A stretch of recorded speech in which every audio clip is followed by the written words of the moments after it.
আমি আজকে একটা পাঞ্জাবির পকেট করা দেখাবো, শুধু পকেটটুকুই দেখাবো।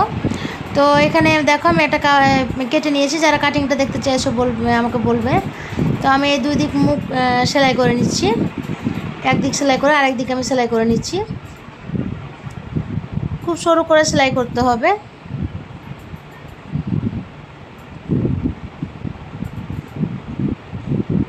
এই যে এভাবে আমি দুদিকে একই রকম দেখে সেলাই করে নিলাম।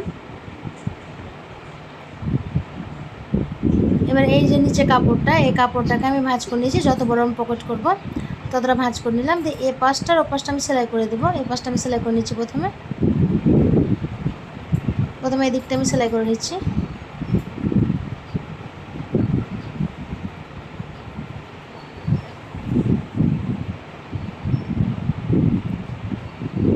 তারপর আমি এই পাশটা সেলাই করে নেবো।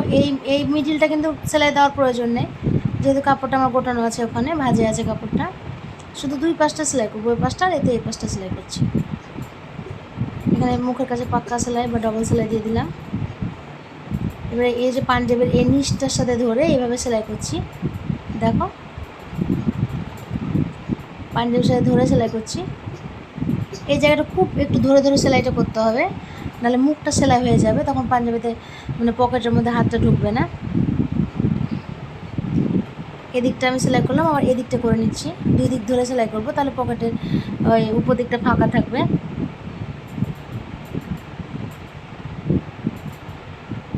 এই যে আমার পকেটে এইভাবে লাগিয়ে নিলাম, উল্টে দেখ, এটা উপর দিকটা সেলাই করে নিচ্ছি। দেখো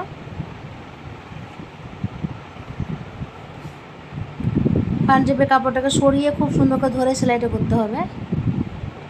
দেখো এইভাবে ধরে ধরে আমি সেলাইটা করে দেবো।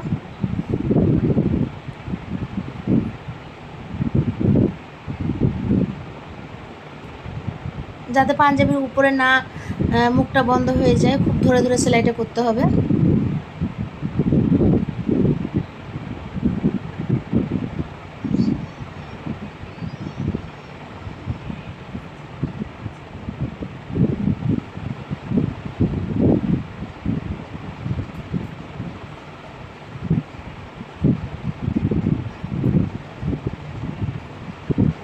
খুব ধরে ধরে সেলাইটা করবো আমি।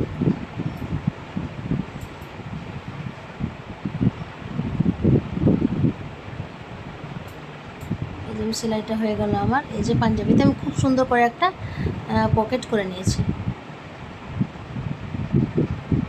এটা হচ্ছে আমি পাঞ্জাবি পকেট করা তোমাদেরকে দেখিয়ে দিলাম।